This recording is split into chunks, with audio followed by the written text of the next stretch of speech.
So, Marwa and Alejandro, we're three of us are educators, but we're also writers and we're practitioners. I'm curious about how we can approach this issue of rebuilding in the aftermath of natural disasters, man-made disasters, the built environment. What forms of intervention should we as scholars and educators share with our students? What are your thoughts on that?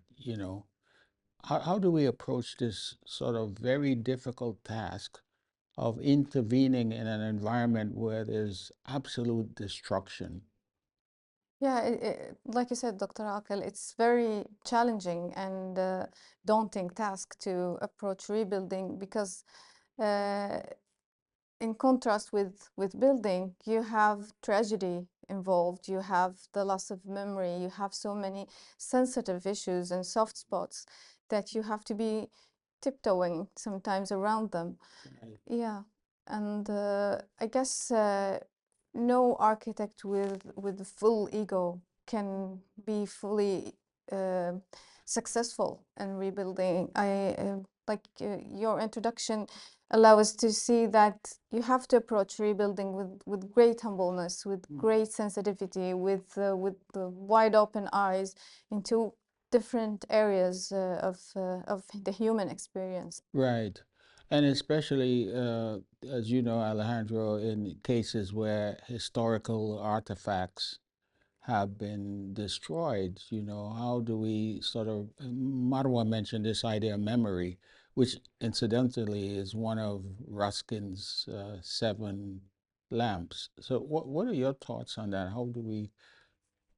So it involves many different things, because one thing is like the historical artifacts, as you said, that normally if they have been damaged or destroyed in a violent action, the normal reaction of people would be to try to get them back as close as possible as they were.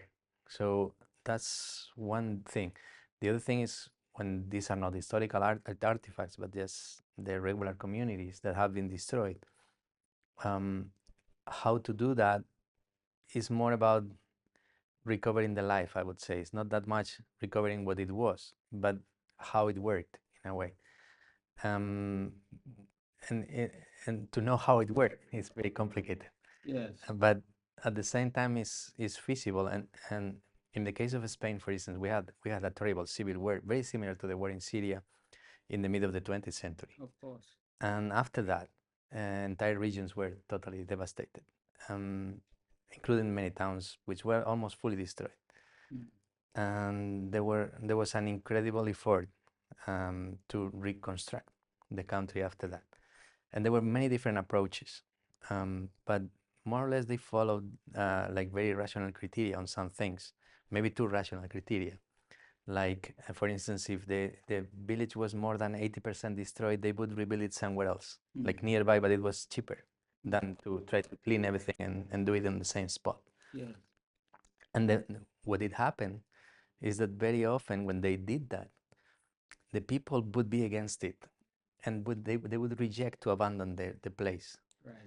And I think we should learn from those things. And for instance, there are cases where you have the new town and the old town, uh, like back to back, because people rejected to go to the new homes because they were built in a different place. Sure. It's not always the case, but very often when the feelings of the people and that will to recover their life was neglected, it didn't work. Because they wanted to feel again what they were feeling before and to recover their communities. Right. And so to go to somewhere else and to have a different location itself, Yeah. it was already like a kind of an act of surrender. Like we won't get it. So Yeah. There's an interesting book, The Past is a Foreign Country. it's very good. And you have Syria and other places internally displaced people who almost feel alien to that place, although they are indigenous to that place.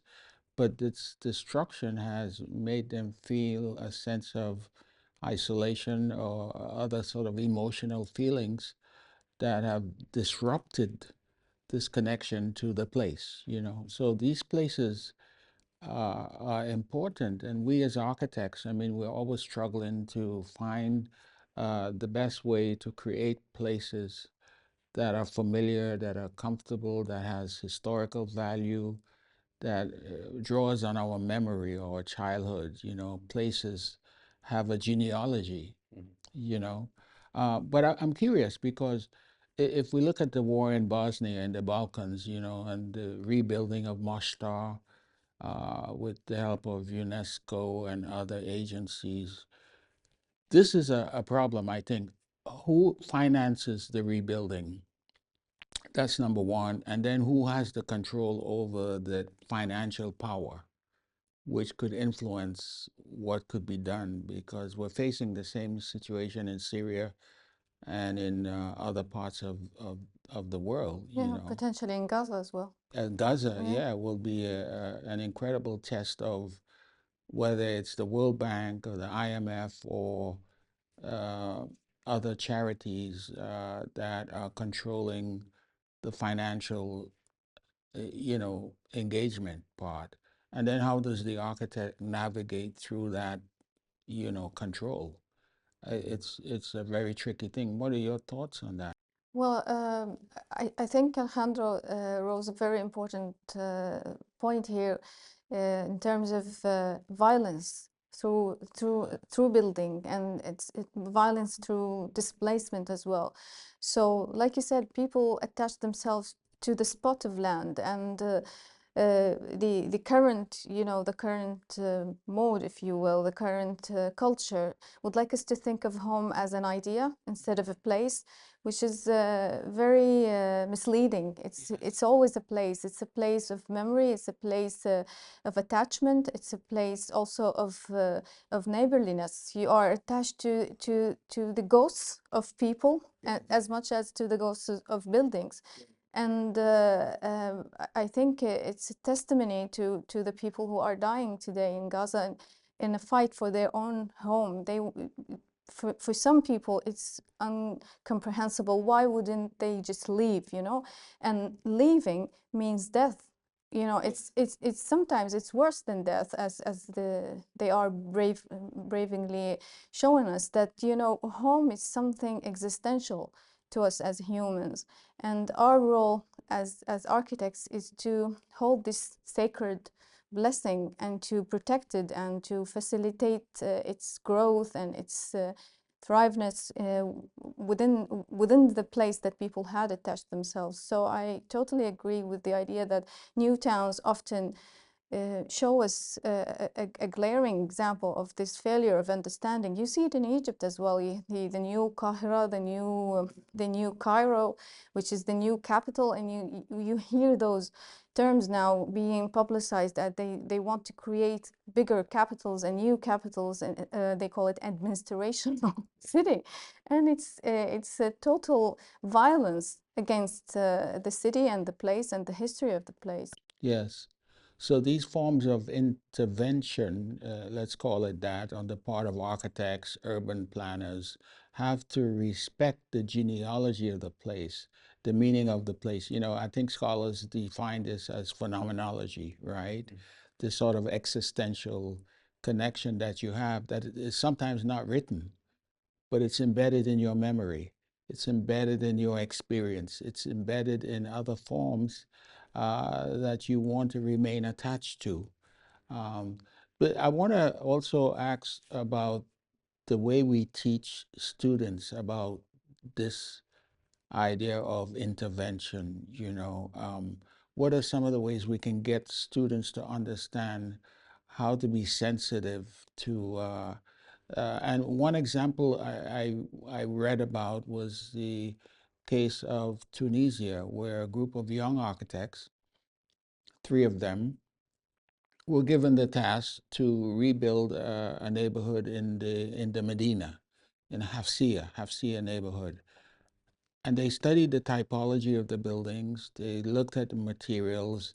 They were engaged in what we could describe as local knowledge, right?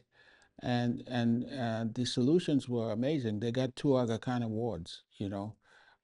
So what are some of the ways we can sort of make students aware of how important it is to do this kind of research and to study these problems carefully before we engage in actual construction?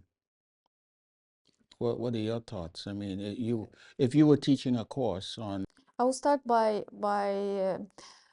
telling the students that it's okay for an architect to come into a place and see that it's working and it's working fine, and they do not have to have an imprint on it. So by being minimal in the way that we are always encouraged to contribute, you know, sometimes our contribution is not welcome. It's sometimes the everything is going fine without our intervention, and we sometimes do not admit to ourselves that it's okay, that you do not have to intervene or to make a big gesture. Sometimes it's small gestures that will just improve what is already working, what's already without our any favor of from us. So I guess it's an important and valuable lesson for students of architecture to realize that they do not always have to say something. right? Your thoughts, Alejandro? Yeah, I think I that's a think very Marwa has, important idea, like yeah, when if you help them or guide them into their own discovery of the yeah, place and the community of the place and how it works, which has to be experiential. They have to be there, otherwise it won't work.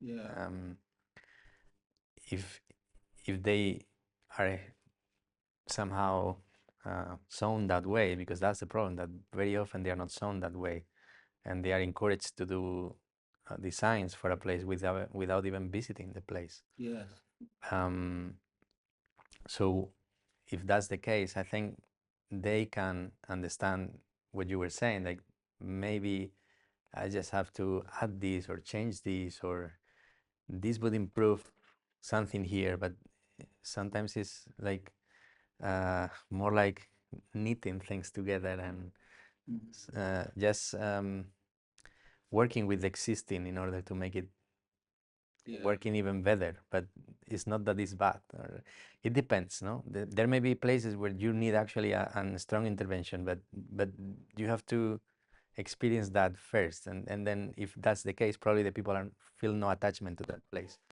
and they will be living there but wanting to live somewhere else. As Raskin said in the Lamp of Memory, he said something like, we are building places where people who live there live their dreaming to live somewhere else. And if that's the case, then maybe yes, you have to do something stronger. But if it's not often that yeah. case. Christopher Alexander, who I'm sure you're familiar with, has written, he's been influential in my thought about how important the people of those places are in the design process. So he has something which he calls the building ceremony, where you harvest all of the ideas of the people, the community, who will eventually be the recipients of this place, who will use it.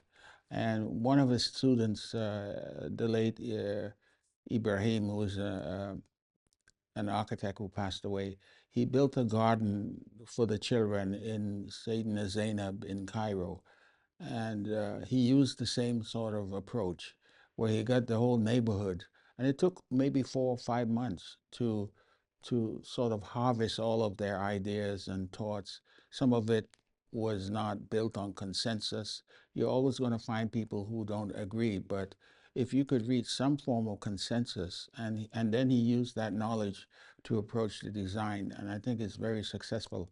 Um, so this idea of bringing people into the conversation where the architect is not the final arbiter or the final decision is so important, and it tends to be left out nowadays. We don't sort of value how important the end user is to this whole process.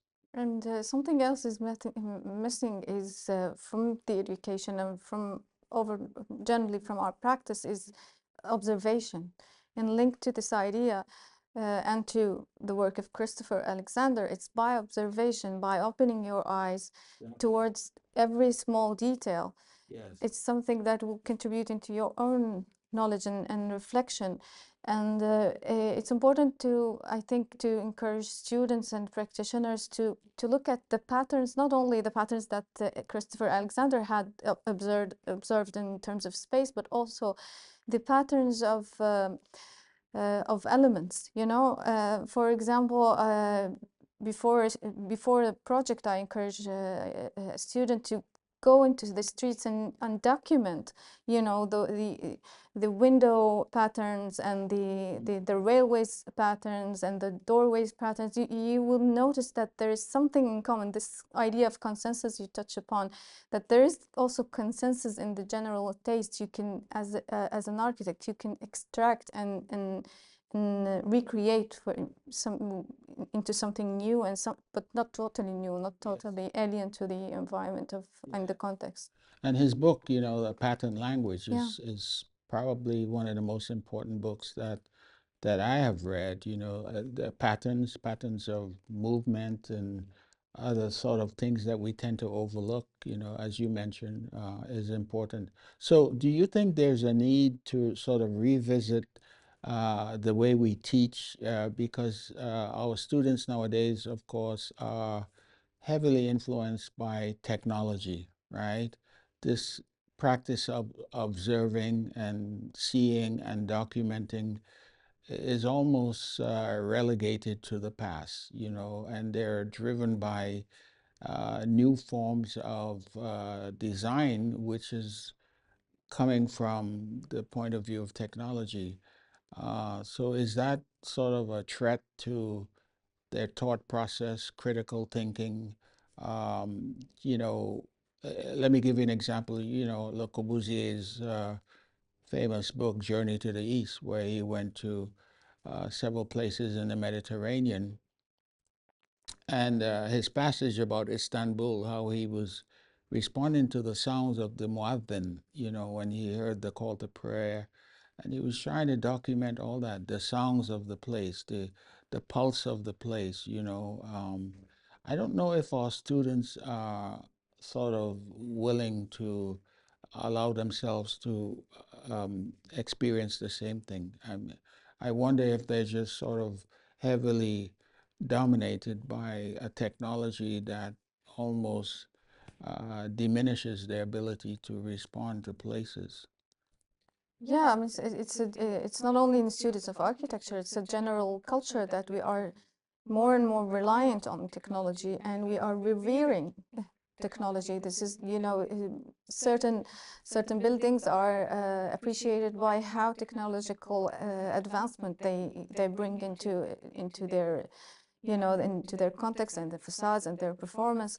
So technology now become a measurement of progress, whereas it should be, you know, confined into its primary role Yeah. as a tool. As a tool. Yeah, but even tools is very important. I mean, the Australian architect Glenn Murcutt speaks about the connection between his pen and his mind. You know, the connection between the hand and the mind, and this time that allows ideas to formulate onto the paper. And and in our craft, architecture is, we need these moments of contemplation. We need these breaks, you know, of silence that takes place between the image that takes place in our minds and what is taking place over a sheet of paper. And you lose this process of contemplation completely when you go into a laptop and you do your design.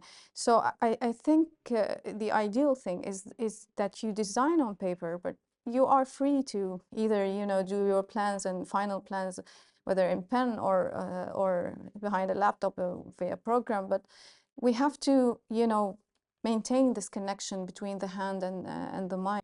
Yeah. There's a book, what is it called? The Sense of the Skin, something like that, I believe, where the points that you're making heavily emphasize, you know, this ability to use our senses, our sense of seeing, of hearing, you know, smell. You know, when I go to a city like Fez, I'm transported into a different world. There are no cars in Fez, right? And you have to walk, you have to observe, you have to meet people. It just allows you to sort of appreciate the ambience of that place. But you are called an old school if if you talk, yeah, Exactly. if you talk like. I'm called a traditionalist, which I'm happy to accept because tradition is important, right? So let's talk about tradition because, this is a subject that is super sensitive and has so many ways of interpretation. But again, back to Ruskin, he talks a lot about tradition, right? What are your thoughts? And you're coming from Spain, which has a long history of tradition in architecture going back to the Umayyads. We have some places that, if we take, for example, the Alhambra, everybody wanted to go to the Alhambra at a certain time. Uh, Owen Jones, MC Escher, and the list goes on. The Alhambra was the destination for inspiration in the 19th century, right? Um, what are your thoughts on that? I mean, being from that place, and do your students understand how valuable places like the Alhambra are, or is it something that they understand where tourists? It's a tourist destination, but it has no value to them. So tradition itself, the word tradition, which comes from tradere, it means exchange, and it means continuity, but also change. Right. And it means that there is a continuous flow of ideas and a continuous flow of Knowledge. knowledge that will evolve over time and will be enriched or modified with new meanings and with new approaches, that some of them may come from far away, some of them may come from the very place. And the idea of tradition is that you don't interrupt that flow, that you respect the flow and try to go with the flow in a way. That's beautiful. And instead of opposing it, but trying to go with it and continue. Yeah. And it doesn't mean repeating anything, but it means embracing that and then adding something more to that. Yeah. And then in the Alhambra, you see that flow of many centuries that comes back from far away. Like some of the first cities in Spain were established by Phoenicians and Greeks. And then the Carthaginians came, and then Romans came, and Celts, and people from so many places. And they were transforming those places and created a tradition that, of course, went through this wonderful moment of the Umayyads, which was like a moment of high spirituality that you can feel in the architecture too. Ah, that's beautiful. And of course, there are ups and downs in tradition. Yeah, yeah, of course. And we are not in the best moment now in our country in those terms, in the way the tradition is being embraced and used. But it's still there for us to learn from it. And I think that's what we should taught, like we can learn from it and we can go with it. So I wonder, Marwa, I think you made in an earlier conversation, you made the point of if you look at Islamic architecture, if you look at the period of Mayas, the Mamluks, and so on, people were not cutting and pasting. Every place has its own, let's just call it spirit, right? The Mamluks ruled for over 300 years. They established a style which was in Syria and in the Levant, in North Africa, there was a different style as well, in Spain and so on. So it's almost this sense of unity and diversity working together, right? If you look at the Safavids in Iran, Isfahan, a different style, right? The Ottomans, a different style, but there's a spirit that is common to them. Um, and I think that's what you meant, that you keep the flow going. This principle of ijtihad, right? Sort of rational thinking without disrupting the essence of something. The essence. And I think a lot of students nowadays uh, are evaded. I mean, they're not fully embracing this idea of an essence of something. Yeah, I mean, I mean, I have to comment also to Alhambra as well, because like you said, traditions had its ups and downs, and some of the traditional traditionists would work, you know, in contradiction to this idea of flow, because your comment on flow means that there is progress happening. Like you said, maintaining the continuation. And in terms of the Islamic architecture, where different styles belong to different dynasties, whereas the continuation or the unity belong to the monolithic idea of worshipping the one God, you know. So it's a worldview that maintained this unity, but being interpreted through different contexts of authority, basically. So the dynasties influenced the arts by different approaches towards the cultivation of arts. And I noticed something, that throughout the architectural history of Islam, the ups and downs belonged when the art was revolved around the idea, versus when the arts revolved around the person. And when the arts revolved around the idea, they were cultivated, they were diversified, they bloomed.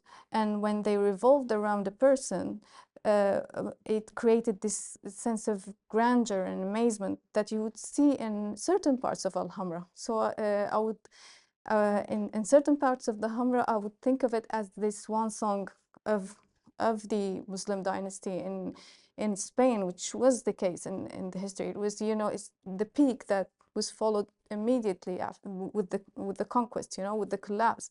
And it's a collapse that belonged to this diversion from revolving around an idea into revolving around a person. A person, yeah. That's interesting because, you know, I am often reminded of Sinan, right, when he built the Suleymaniya. I'm reading this from his autobiography. He's quoted as saying that he built the Suleymaniya to please God and the Sultan. So this is kind of like, what's your niyyah? What's your intention, right? Which we as we're often reminded of this idea of the niyyah, innamal amal biniyah, right? Every action is judged by intention, right? And so many of the architects today, I mean, they produce these buildings to glorify themselves. It's a sort of egocentric, narcissistic kind of thing. This is me, I'm great, right? Uh, but if you have the Alhambra is an interesting thing because the epigraphy, right? When you look at the Alhambra, La Ghalib illallah, right? There's no victor except God. You know, you could write a whole book on that.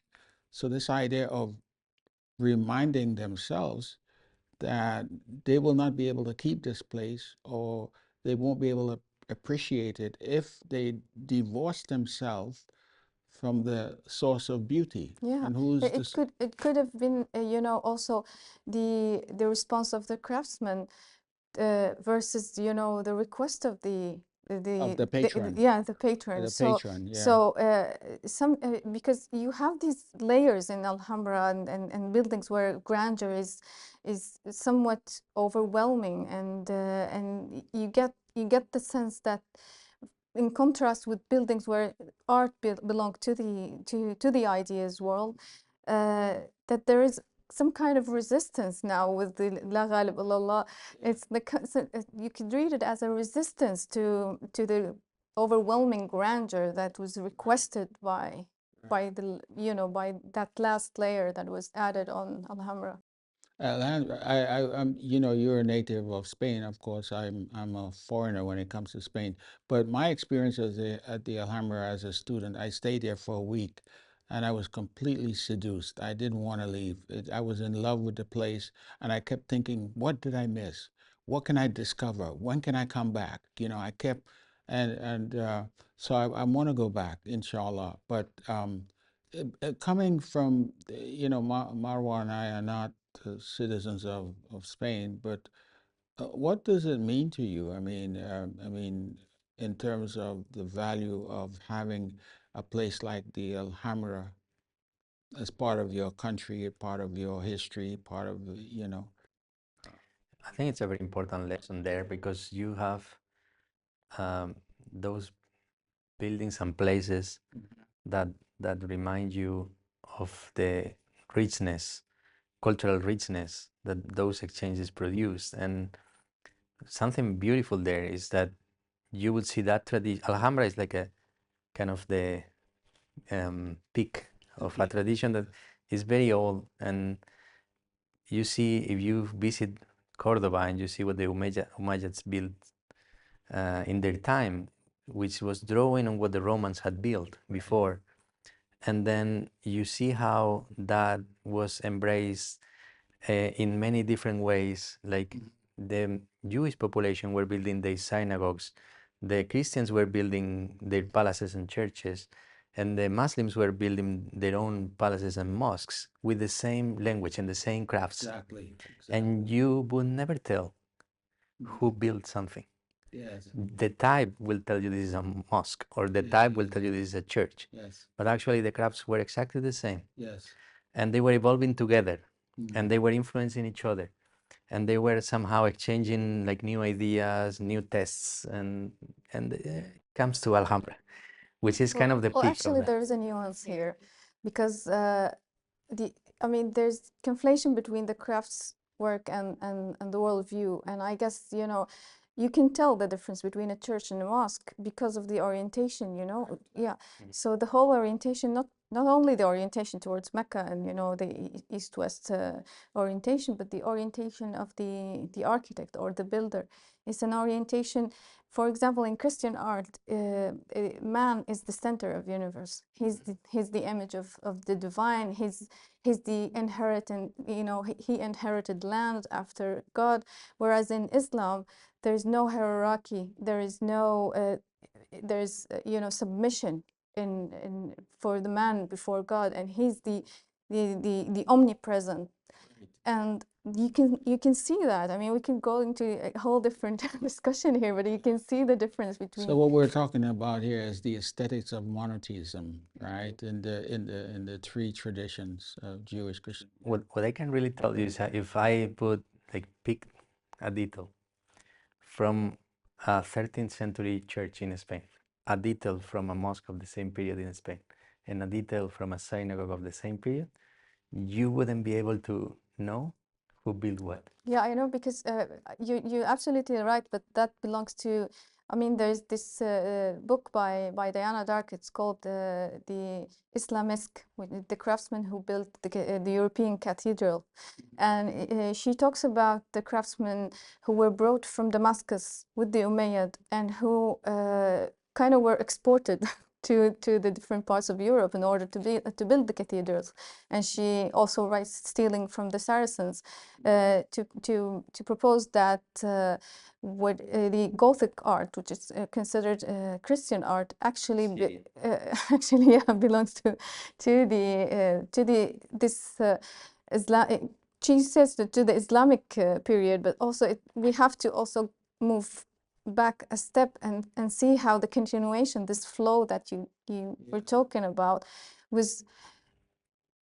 It's true that it had continued, but also it was morphed by the worldview. So it was put in a different mold in order to take shape, and you can see the difference. You can see the transformation and this morphology of looking at the space and dealing with the material. Even dealing with the material had, you can see that there are different approaches, although they belong to the same genre. Yeah, genre, but there is nuances in understanding the universe. And then the understanding of meaning too. But going back to your point, I don't know if you've been to Latin America. When the conquistadors came over in the 16th century to Latin America and the United States, they brought some of the traditions from the Iberian Peninsula with them. So you see it in what they call the mission style, right? These are people who built churches and other places. And then, of course, you had the law of the Indies, right? Under Philip II, who propagated this idea of the production of space, as Henri Lefebvre would call it, the making of spaces, where they brought craftsmen and ideas and planners from Spain to the New World, as they were calling it, Latin America, the American Southwest, Texas, Arizona, and so on.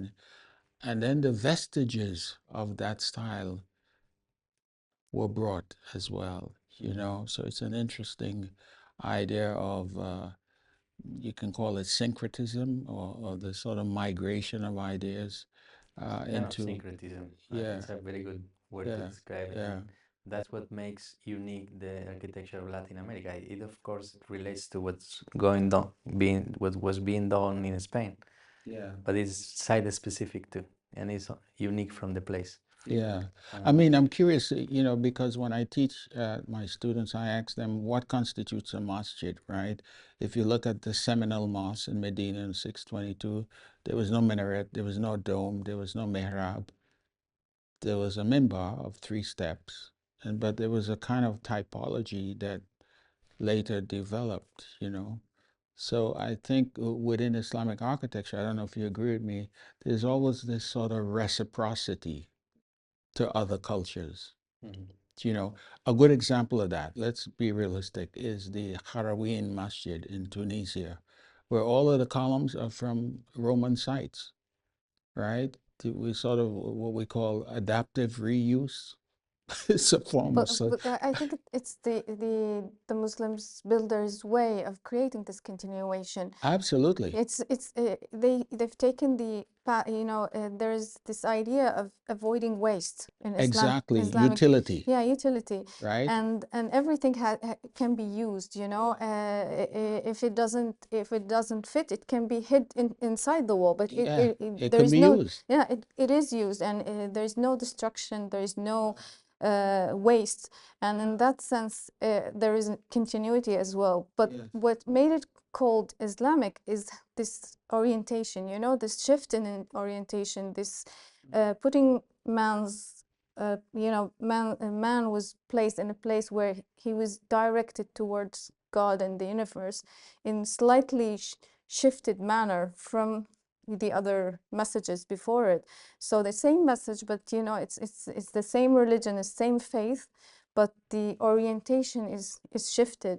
Yes, and man is not the measure of all things. A good example is Jami al-Umawi in Damascus, which was It's the first architectural Yeah. mosque in Islam. The Umayyad mosque can be considered the culmination of like you said you say in your book that it's a sunnah spatial spatial sunnah. I think sunnah. it's a very good term to use. That the seminal mosque had introduced a platform, a guideline, that this is the minimal thing that you had to achieve, but you are free to express yourself in the way that you see optimal and most beautiful and most proper to the universe and to the environment. And the Umayyad had actually been the culmination of this understanding. It came after, I guess, 7 decades of the first mosque, and it kind of held hands with the past elements and civilizations and understandings,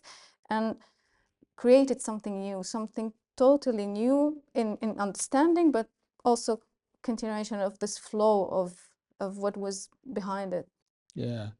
Khairawan is one of my favorites because it's amazing. You have this rewak, right? This trabeated system, the placement of columns, and then you have Corinthian capital, Doric capital, iconic capitals. But for them, the idea is, how do I hold up the roof? And one thing very interesting in Kairouan, the way they use those columns is they are using them in a classical manner. So, for instance, they are placed in the richest order To the in front. the main axis, In the main in the axis, front, yeah.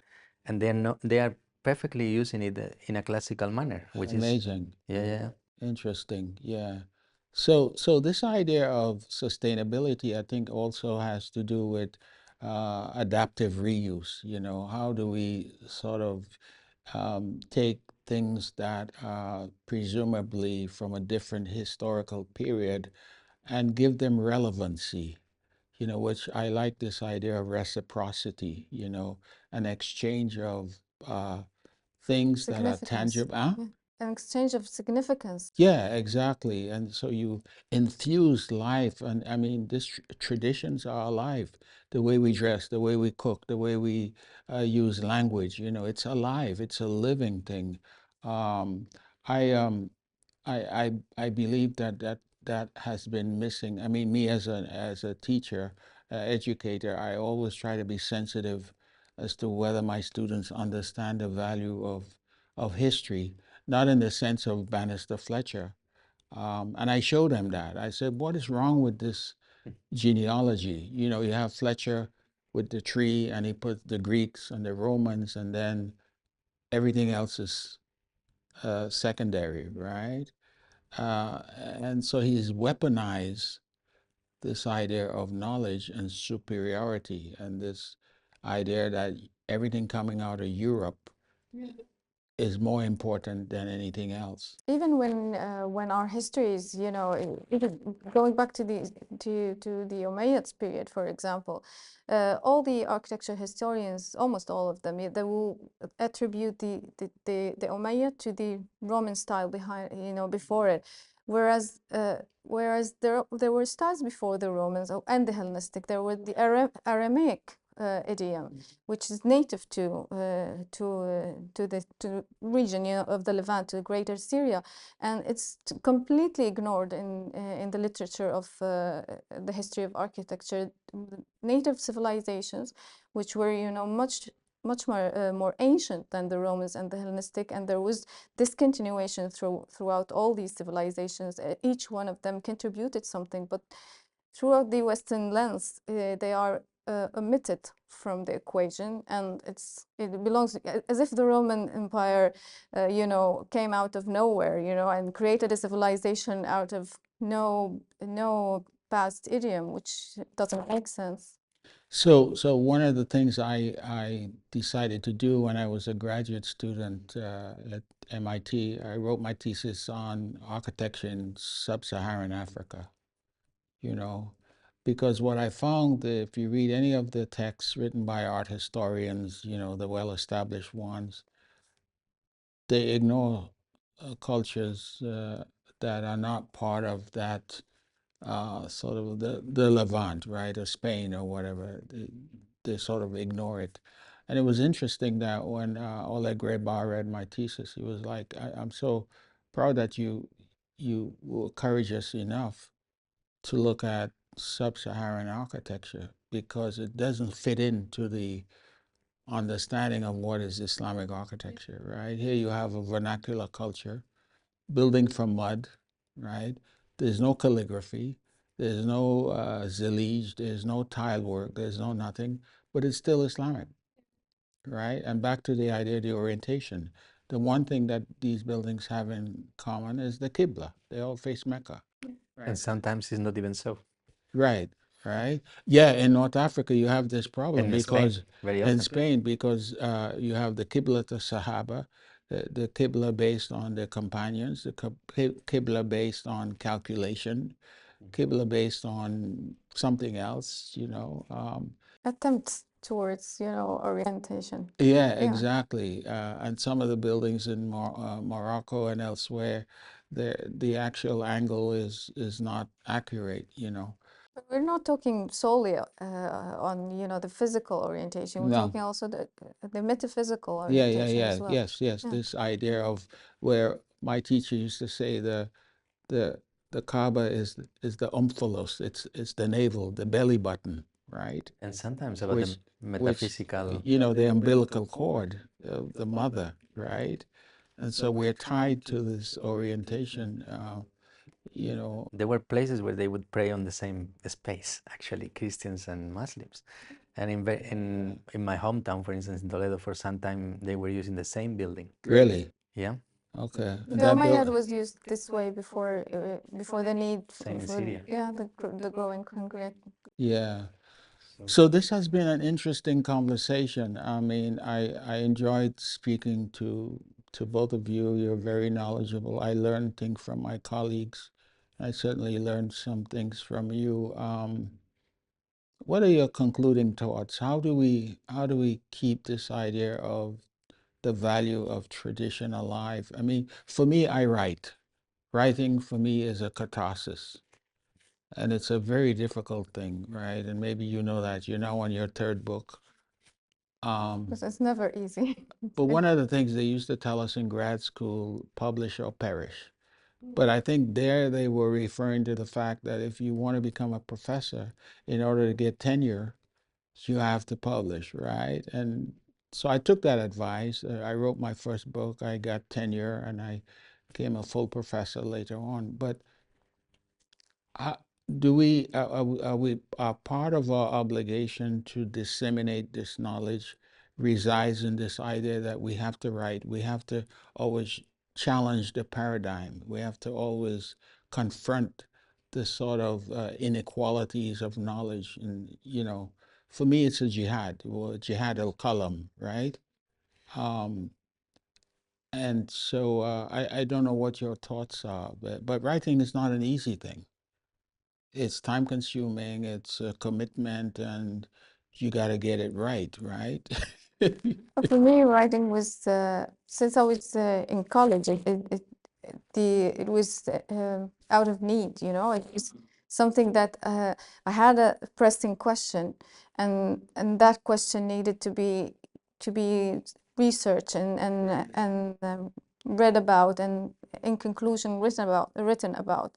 And I guess in my books, I tend to avoid academic writing because, like you said, it's just something that you need also to bring out to the general reader, to the general public, and share this ideas that were kind of presented themselves to you, and because you feel it's very important, and it made you see things that you weren't before seeing.